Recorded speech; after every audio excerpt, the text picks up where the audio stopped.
Հակակոռուպցիոն կոմիտեի օպերատիվ հետախուզական ստորաբաժանումների կողմից իրականացված միջոցառումների արդյունքում փաստական տվյալներ են ստացվել այն մասին, որ ազգային ժողովի հերթական ընտրությունները նշանակելու մասին Հայաստանի Հանրապետության նախագահի հրամանագրի 2026 թվականի փետրվարի 7-ին ուժի մեջ մտնելուց հետո բարեգործություն իրականացնելու օրենսդրական արգելքի պայմաններում համապետական ընտրություններին մասնակցող Հայաստանի Հանրապետության տարբեր բնակիչների բարեգործության անվան տակ ուժեղ Հայաստան կուսակցության անդամի կողմից այլ անձի օժանդակությամբ 2026 թվականի մարտ ամսվա ընթացքում մի դեպքում անհատույց տրամադրվել է դրամական միջոց, մեկ այլ դեպքում արտոնյալ պայմանով խոստացվել է ծառայության մատուցում։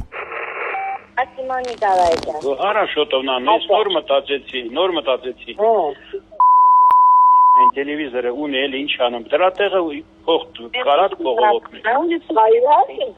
Ինչ անում։ Հա, դրա տեղը փողով, ինքը տելևիզորն ինչ անում, տունը կա։ Հիմա այս ֆայն ինքը դրա կարիք շատ ունի։ Հա, ենքան ուրախանավոր։ Դեսո, բայց Սիմոն Նիկոլաևիչ, քասի հանկարծ։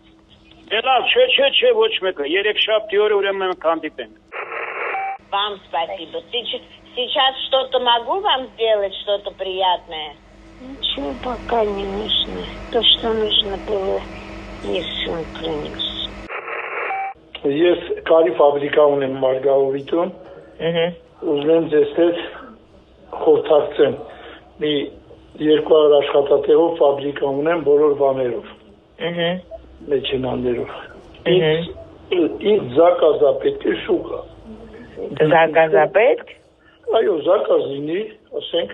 Եկեք սենց անենք Գագիկ ջան, ես ձեր կոնտակտը փոխանցեմ իմ աշխատակցին, ով զբաղվում է այդ թեմայով։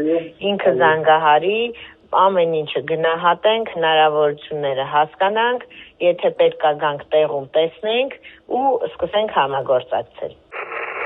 Դեպքի արդիվ Հայաստանի Հանրապետության քրեական օրենսգրքի համապատասխան հոդվածով նախաձեռնվել է քրեական վարույթ։ Հանրային քրեական հետապնդում է հարուցվել երկու անձի նկատմամբ, ովքեր ձերբակալվել են։ Հակակոռուպցիոն կոմիտեն կրկին հորդորում է զերծ մնալ բարեգործության վերաբերյալ օրենսդրական արգելքը խախտելու հանցավոր վարքագծից, իսկ քաղաքացիներին կոչ է արվում խուսափել ընտրական հանցագործությունների կամ դրանց հետ առնչվող կասկածելի գործողությունների մեջ ներգրավվելուց։